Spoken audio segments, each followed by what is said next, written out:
Salut tout le monde. Bon, pour la solution de ce petit problème, on nous demande de calculer la limite en plus infini, bien sûr.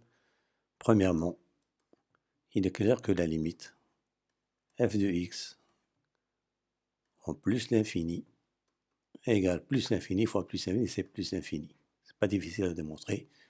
Deuxièmement, dérivabilité de f à droite au point 0 et interprétation géométrique du résultat. Donc, il faut calculer la limite du taux d'accroissement f de 0 sur x moins 0 quand x tend vers 0 plus, c'est la limite, x racine carrée de x moins 2 le tout au carré sur x, bien sûr f de 0 égale à 0, en 0 plus, c'est la limite de racine carrée de x moins 2 au carré en 0 plus, c'est moins 2 au carré égale 4. Donc, f est dérivable à droite point x0 égale 0 et pour l'interprétation géométrique, CF admet une demi-tangente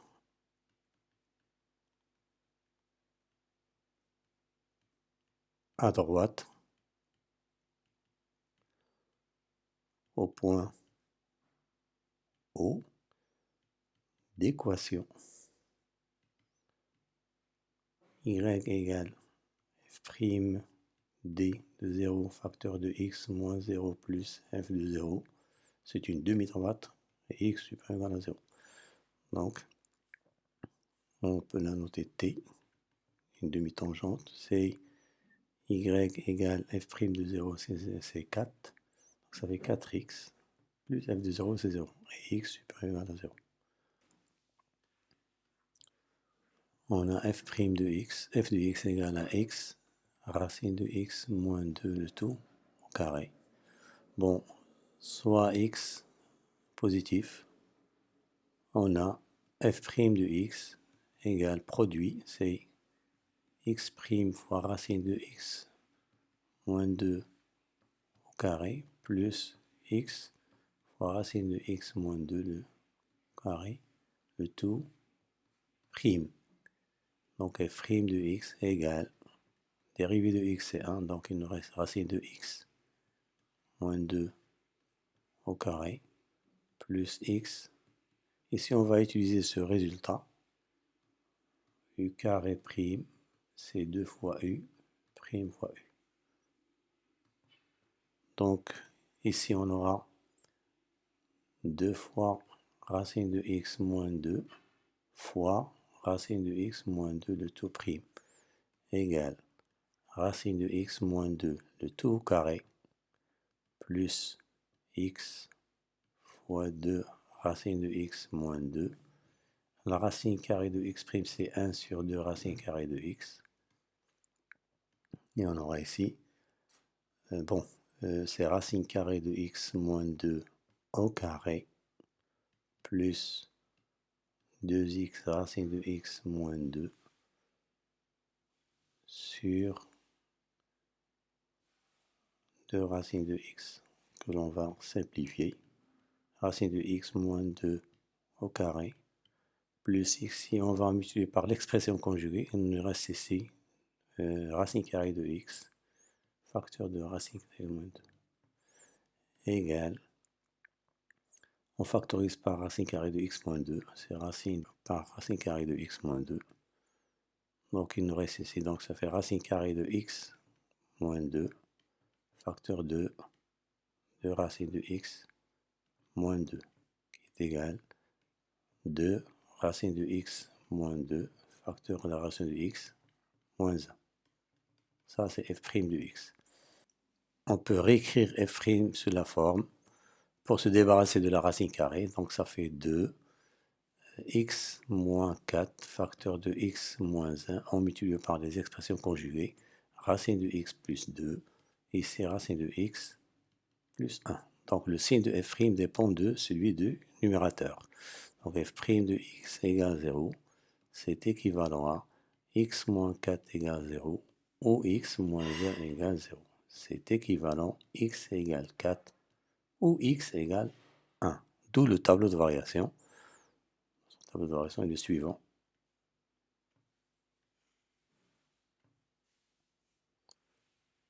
Ça c'est x 0 plus l'infini 1, 4, f' de x, ça c'est f de x, 0, 0 entre les racines c'est moins, ça c'est plus, plus. Donc nous avons ici une fonction qui croît sur 0, 1, décroissante, et puis croissante sur 4 plus infini. Pour les images, il est clair que f de 1 c'est quoi? C'est racine de 1 moins 2, ça fait 1 au carré, ça fait 1. La racine de 4 c'est 0. L'image de 0 c'est 0. Nous avons ici 4. Et ça c'est plus l'infini. Donc c'est notre tableau de variation complet. Concavité de CF.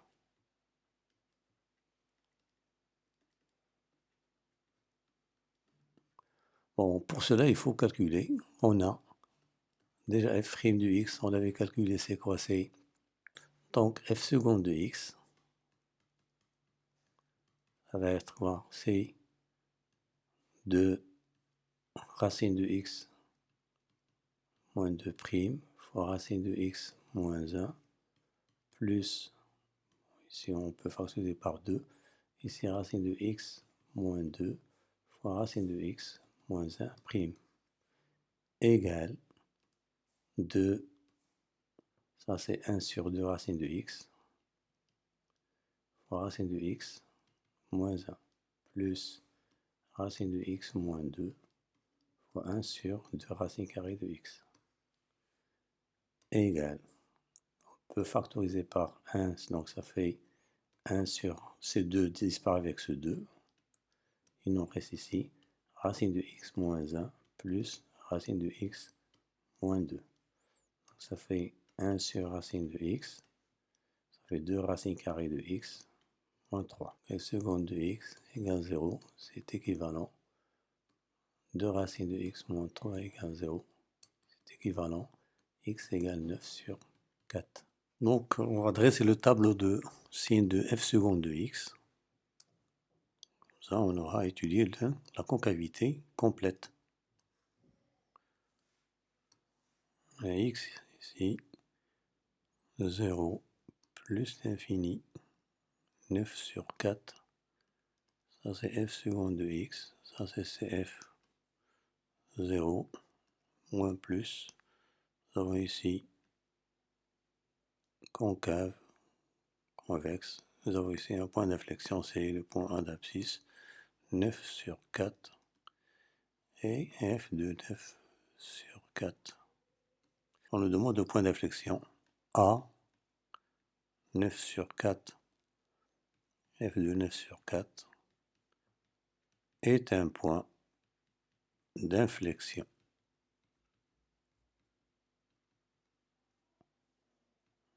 de la courbe CF. Bon, f de 9 sur 4, c'est combien? C'est 9 sur 4. Racine de 9, ça fait 3 demi, moins 2. Ça fait au carré, bien sûr, ça fait 9 sur 4. 1 demi au carré. 9 sur 16. On a limite de f de x sur x en plus l'infini. C'est la limite x racine carrée de x moins 2 le tout au carré sur x en plus l'infini bien sûr égale la limite racine de x moins 2 au carré. Donc CF admet une branche parabolique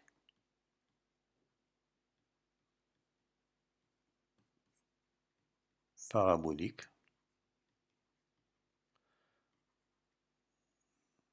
de direction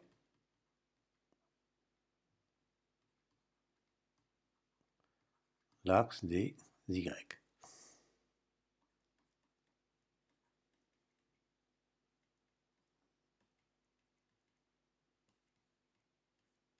Bon, on sait déjà que f'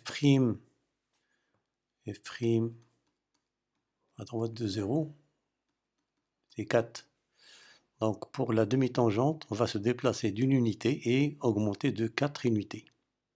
Donc voilà, je me déplace d'une unité à partir du point duquel on va tracer la tangente, la demi-tangente, toujours à droite. Et puis comme le nombre dérivé à droite est 4, on va monter de 4 unités. Finalement, ça c'est ce point et ce point. Alors normalement, la tangente c'est, on va effacer toute cette partie-là.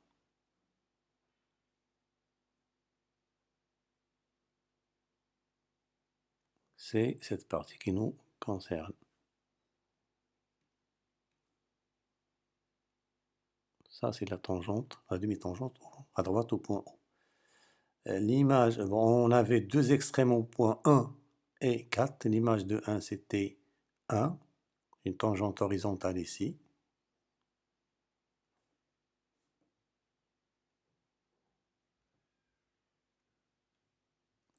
Nous avons aussi f de 4 était 0, c'était une tangente horizontale ici.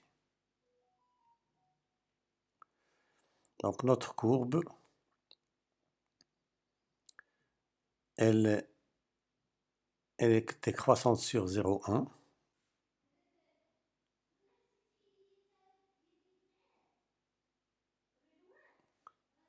Et puis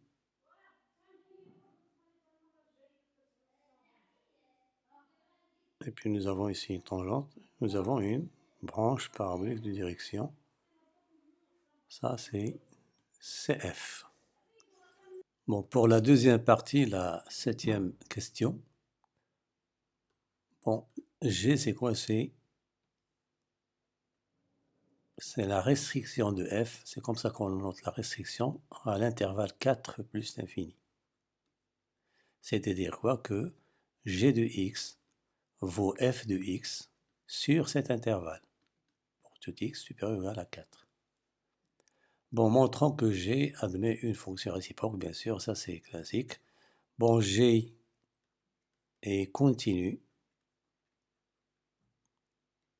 et strictement croissante sur 4 plus l'infini que l'on va noter i. Donc, G admet une fonction réciproque G-1 définie sur J qui est égal à f de i. Et on calcule f de i en utilisant le théorème des images d'un intervalle. C'est f de 4 plus l'infini que l'on avait calculé, c'est comme f est croissante, donc on aura ici f de 4. Et ici la limite f de x en plus l'infini qu'on a calculé, c'est plus l'infini. Donc ça fait f de 4, c'était petit b. Montrer que g-1 est dérivable en x0 égale 9 et calculer g-1' de 9. Donc, montrant que g-1 est dérivable en y0 égale 9. Pour cela, il faut calculer premièrement, calculant g-1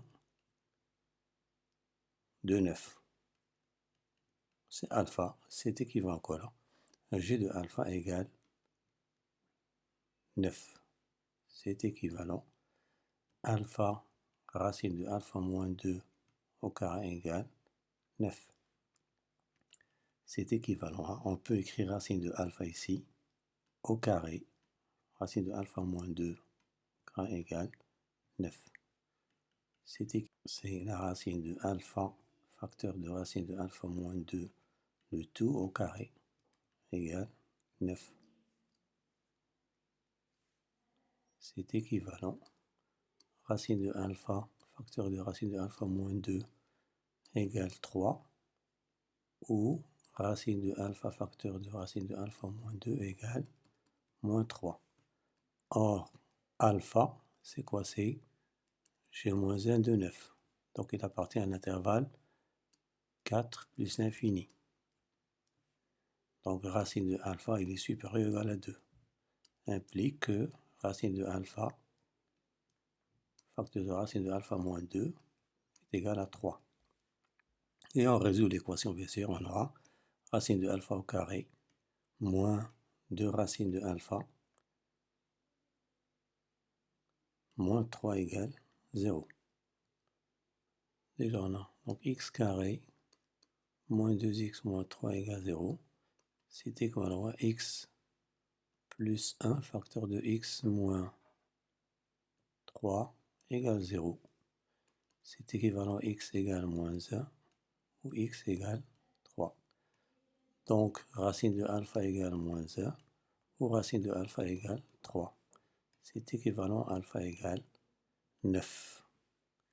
Donc, G-1 de 9 égale 9. Et dans ce cas, pour que G-1 soit dérivable en 9, il suffit que G' de 9 soit différent de 0. Calculons G' de 9. C'est quoi? C'était 2 racine de 9 moins 1 facteur de racine de 9 moins 2 égale 2. Ça fait 3 moins 1, ça fait 2. 3 moins 2, ça fait 1. Donc ça fait... Donc G' de 9 est différent de 0. Et par suite,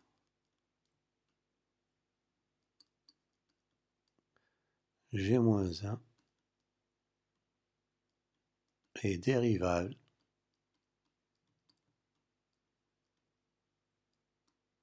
en y0 égale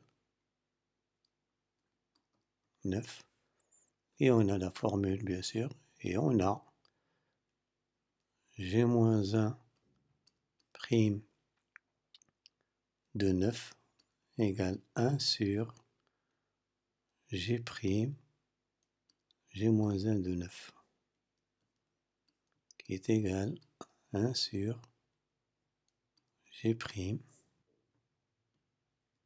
de 9, qui est égal à 1 sur 4. Petit c, calculons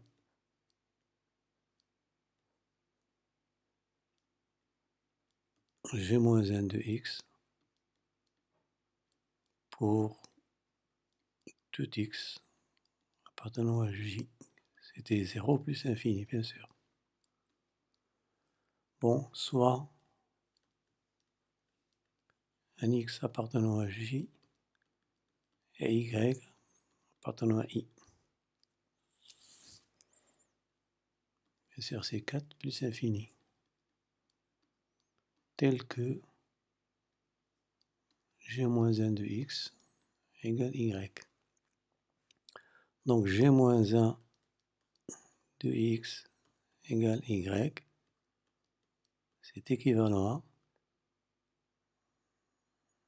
G de y égale x. C'est y, racine de y moins 2 carré égale x. C'est équivalent, on peut écrire, or y il est où? Il est positif. Donc c'est racine de y fois racine de y moins 2, le tout au carré, égale x. C'est équivalent à racine de y fois racine de y moins 2 égale racine carrée de x, ou racine de y fois racine de y moins 2 égale moins racine carrée de x. Or, y, il est supérieur ou égal à 4, implique que racine de y est supérieur ou égal à 2, implique que racine de y moins 2, positif ou nul. Donc, g moins 1 de x égale y, c'est équivalent à, on ne garde que cette équation. Racine de x, c'est équivalent à quoi? Racine de y au carré moins 2 racine de y égale racine de x. Donc on peut remarquer que ça c'est le début d'une identité remarquable. On va ajouter 1 partout. C'est équivalent à racine de y au carré moins 2 racine de y plus 1 égale racine de x plus 1. C'est équivalent, ici c'est une identité remarquable, racine de y moins 1, le tout au carré égale 1 plus racine carrée de x. C'est équivalent à racine de y moins 1 égale racine de 1 plus racine de x, ou racine de y moins 1 égale moins racine carrée de 1 plus racine de x. Or, y est toujours supérieur à 4, implique que racine de y est supérieur ou égal à 2, qui est strictement supérieur à 1. Donc, on ne garde que cette solution-là. Donc, racine de y moins 1 égale racine de 1 plus racine de x. C'est équivalent à racine de y égale 1 plus racine de 1 plus racine de x. C'est équivalent à y égale le carré de tout ceci, 1 plus racine de x, le tout au carré. Conclusion, g moins 1 de x, c'est 1 plus racine de 1 plus racine de x, le tout au carré.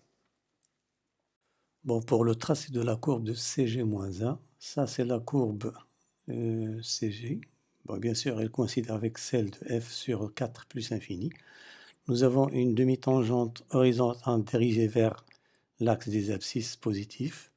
Donc on aura ici, par symétrie, une demi-tangente verticale dirigée vers les y positifs. Et puis nous avons l'image de 9, f de 9 c'est 9. F de 9 c'est 9. Donc ici, ma courbe elle est comme ça. J'ai placé les simétres de certains points ici. Donc la courbe elle a cette allure là sur 0 plus infini. On aura ici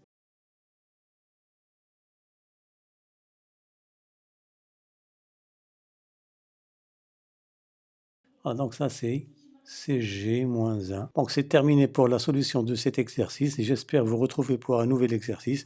Mais n'oubliez pas de vous abonner à ma chaîne et de partager avec vos camarades pour que tout le monde en profite. Et à bientôt.